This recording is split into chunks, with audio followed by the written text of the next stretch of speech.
Hi guys, I'm Boss Nekomamushi, and in this video I'll talk about the new chapter of One Piece, the number 8049, that is called Proper in the Mirror World. The chapter starts showing us Germa 66 that is inside Big Mom's castle, and they are talking about the strategy to put in action after the marriage. Indeed, Judge wants to force Sanji and Padding to live on Germa. In this way, he can control the aliens. Indeed, in this way, he cannot be forced by Big Mom to do something because he has as hostage her daughter. But Judge does not consider that Big Mom has the same relationship with Padding as the one that he has with Sanji. Indeed, we saw before how Big Mom easily is capable to kill his sons or daughters. In particular, we saw her relationship with Laura and the fact that she wants to kill her.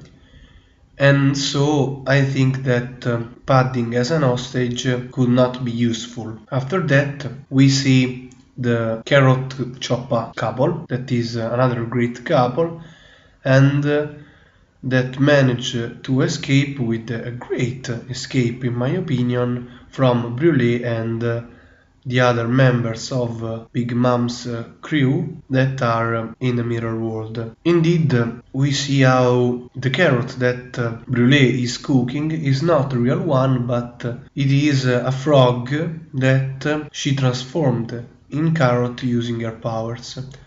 I did not understand clearly this situation because why Brûlé transformed the frog in carrot and why she did not notice the fact that she was cooking the wrong carrot. This is, in my opinion, something that is not well explained by Oda, but if we don't consider it, Carrot and Chopper do a great surprise attack and they are capable to defeat in a few seconds all the enemies that are in that room.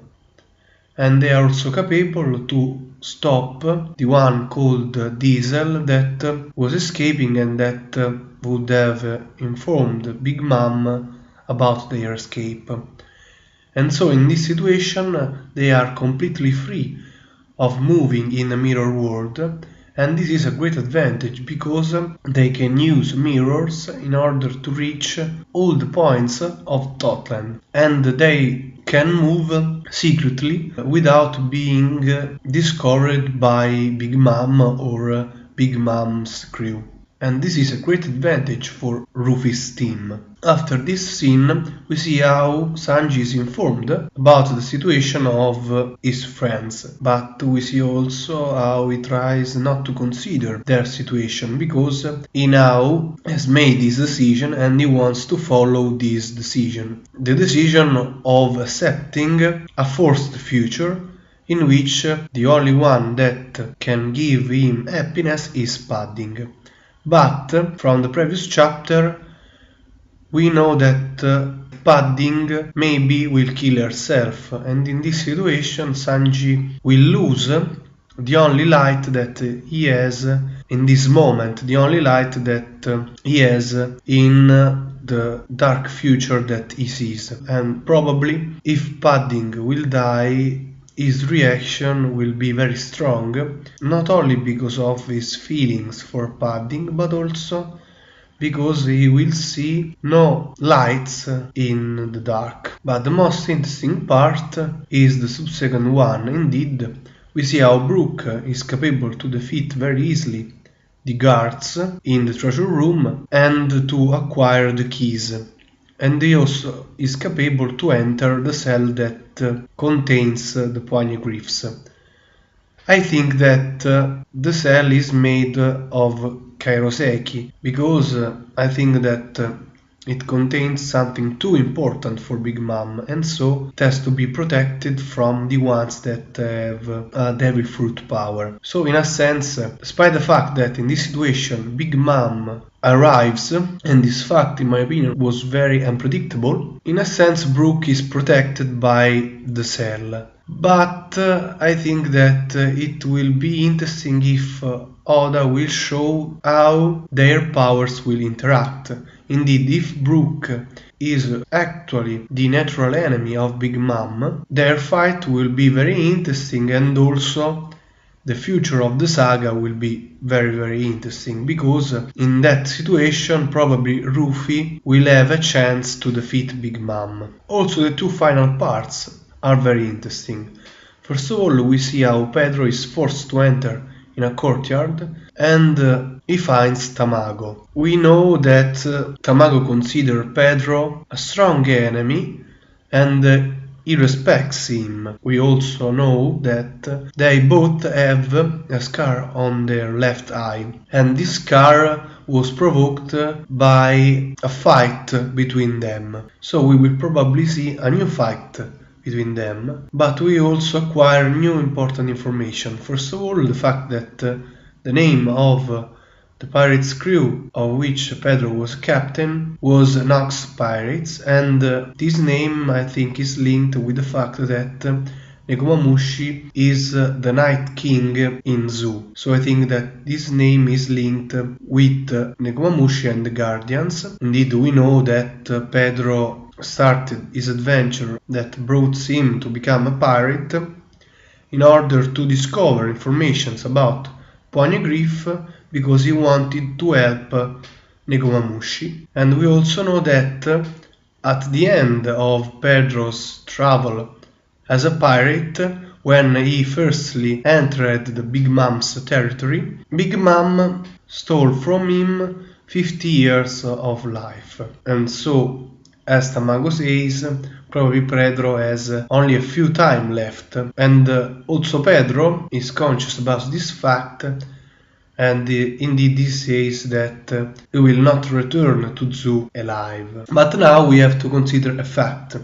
Indeed, we saw before that the power of devil fruit eaters is something that is not absolute. For example, the power of Sugar, the member of the Flamingo crew, that was a power that allowed her to transform people in toys, was something that lasted 10 years, but that was erased when she passed out. And maybe with Big Mom's power there is the same possibility. So if Big Mom will be defeated, maybe all the years that she stole from people will return to their owners. Also the souls that she stole will return to the owners. So it can be another fact that pushes us to think that Rufy will fight against Big Mom, because if he will defeat her, he will be capable also to make Pedro reacquire his